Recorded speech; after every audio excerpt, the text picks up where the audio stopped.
Alright guys, we are down here in the Jervis Bay area and just come out from a snorkel, which was pretty special. But we've come from where we were snorkeling over to here in a place called Honeymoon Bay. So I'm going to send the drone up here and do a few aerial shots. So I want to do that before the sun gets too much lower, because right now it's pretty high and the waters are still nice and blue, so you got all those nice tones in the water.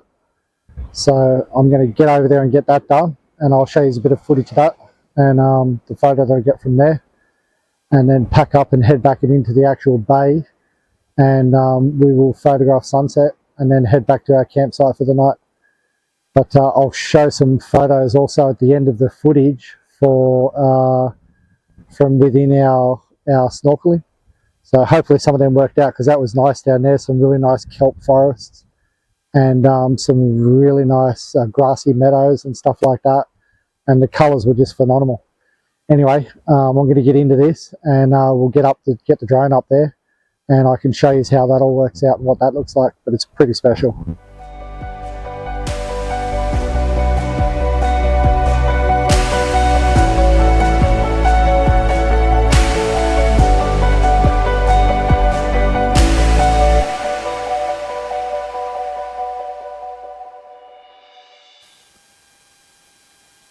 Alright guys, as you can see from the footage, we just got the drone back down, and it's pretty specky up there, eh?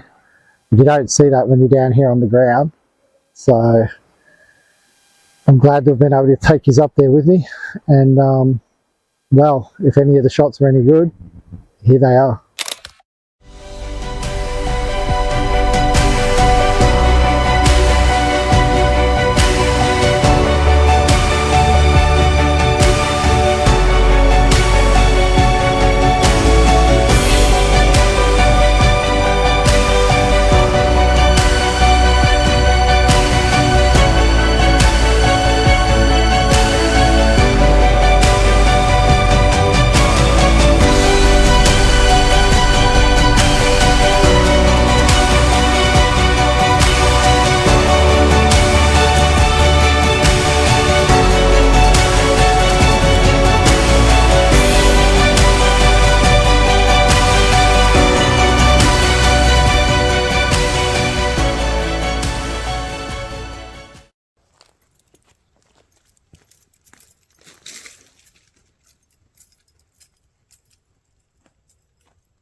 Alright guys, so we're still down here in the Jervis Bay area and by the beach. We headed down to Hines Beach this morning, but I didn't charge my drone, I didn't charge this, I didn't charge that. I tried to wrap up a shot down there. I didn't bother with sunrise because there's just no interest in the sky. But I came down where the sun still wasn't too high and you can get all those nice blue colours and whatnot. So I did get off one shot down there, and I'll load it up into the video. Let me know in the comments below if you think it's any good. And here I just want to send the drone over to the little beach over here and get one of those typical top-down shots with the nice blue waters. But over here, you know, you got really nice white sands, so I want to try and catch that as well.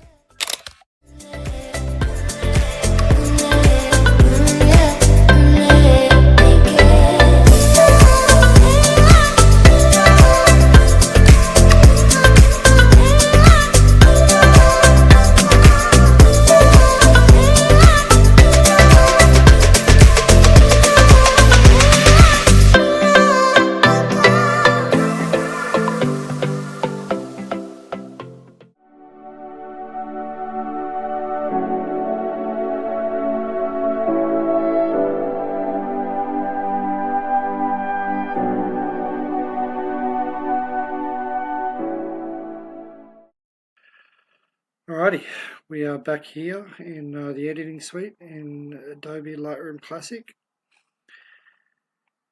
and I just want to show you guys how to put together a panorama. They're really not that hard, and the program does a lot of the heavy lifting for you. But to start off with, we just need to do a few minor things, and I usually just select one of the images. Here we've got 5 verticals to the panorama, and I'll do some basic edits to that one image. So just into the lens profile corrections, you can see here I've done the remove chromatic aberration and enable profile corrections. And you can see up here I've changed it to daylight. So, which, look, it isn't too bad anyway. When I shoot in camera, I have everything set to daylight anyway, so I get the same result across all images instead of various results. Otherwise that becomes a real problem to do in processing. So anyway, if you hold down on the shift button here and then come over to your last image and click on it, and that will select all of the images that you want to merge. Just click on any one of them, right click, and come up to photo merge, across and down to panorama. It'll bring up a preview here. Now, usually when you do panoramas, you take one extra photo either side. In this case, I knew I'd be right, so I didn't fuss too much with it. I knew there wouldn't be too much cropping out. I'm going to use the boundary warp, just bring that out. And you can see that's done a pretty bang up job. We'll merge that in. Now once the images merge and it gives you your panorama, that's when you can get in and do all of the heavy lifting with your post-processing. There's a little bit I'm going to have to do to this image. But look, that's part of the fun in it, I think. You know, you get to go out there and experience it, and then you come back and basically relive it all over again, and you know, it's just a beautiful thing.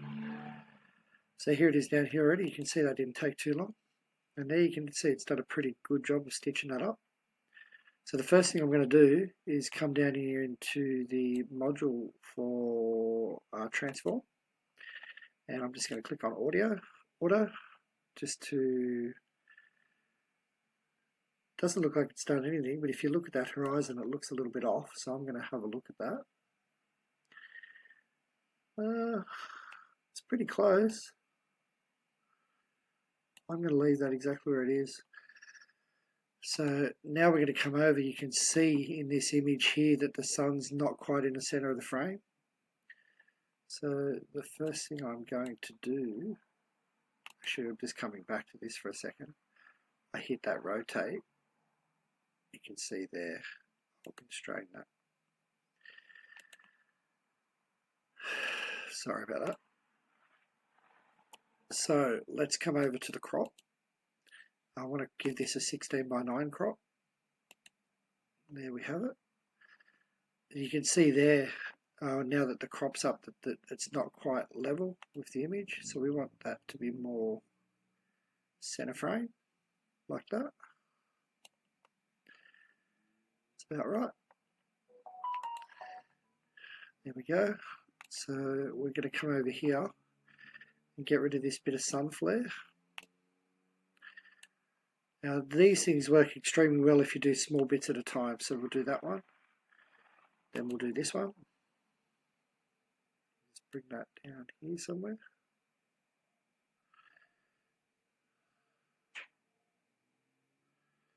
There. A little bit here that we need to get rid of as well.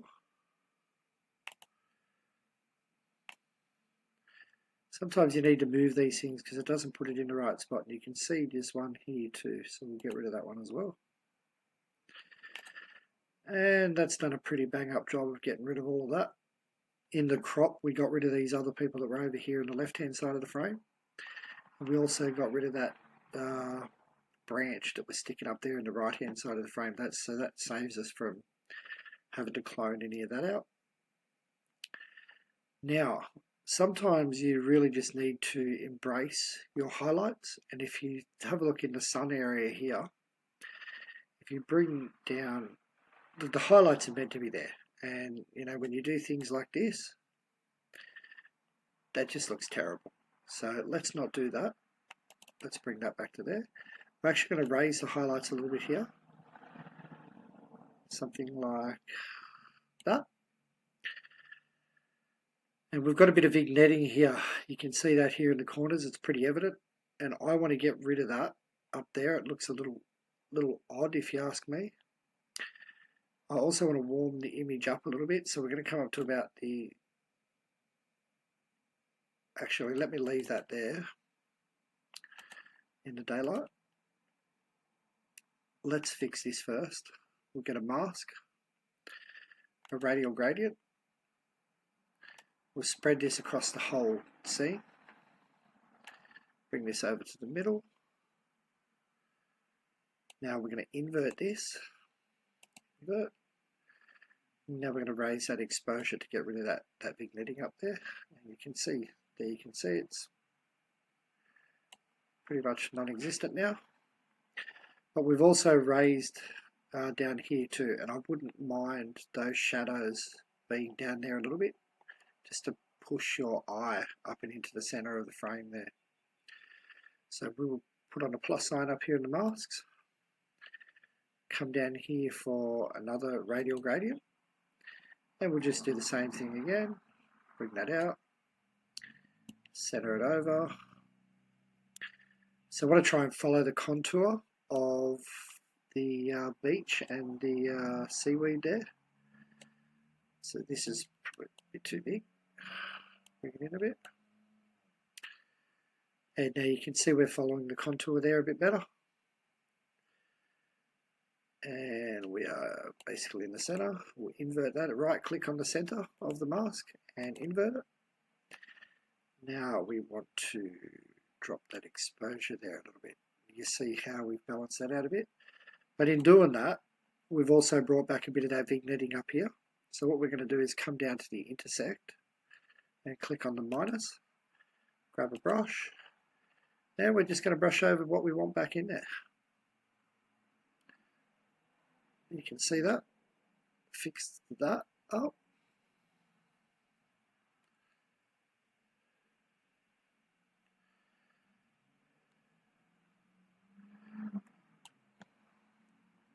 There you go, see it? So we could probably even drop that exposure just a tad more, something like that. Might be too much. About there. So this is actually looking pretty good. What we're going to do is we're going to come into the develop module for color gradient. Now this is a very strong one, but I want to warm this scene up just a little bit. I want to cool down the scene in the foreground a little bit. You can clearly see there wasn't anything too interesting happening in the sky, so I want to embrace that warm tone of the sunset there. So let's come into the highlights, and there you go. You can see that change that dramatically. Let's come into the midtones and bring that up. Now you can see it's a little too yellow, so we can come down and match those tones. So if you come back over to here, you can see H44 and S60. So that's on S63. H45, X60.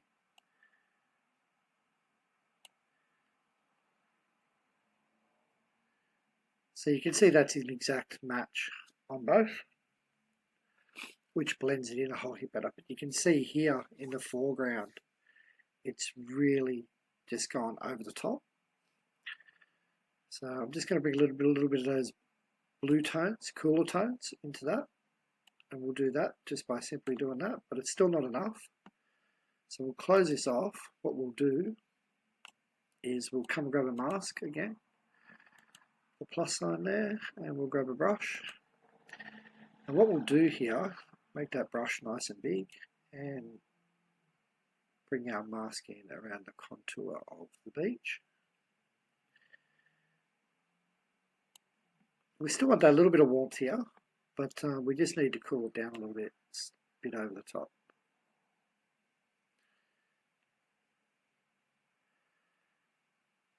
You can see that. It's done quite a good job. I might actually bring that mask in just a little bit to there as well.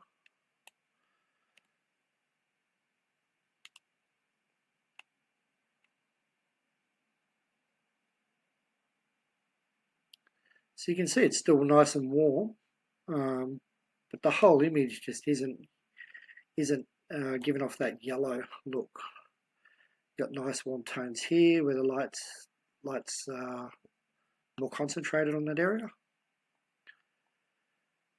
I mean, honestly, it's not that hard, guys, but it does take time. And for those of you who do get overwhelmed with it, look, post-processing is 50% of the work, and you've just got to do it. The camera is good, but it's not that good, and you need to bring it to life, and that's up to you. So I'm just going to lift these shadows a little bit, just to give a little bit of detail there.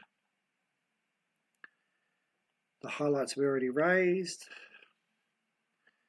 And you can just play around with sliders too, you know, just grab the slider and bring it up and see what it does. And you see this looks unnatural, and this looks disgastly.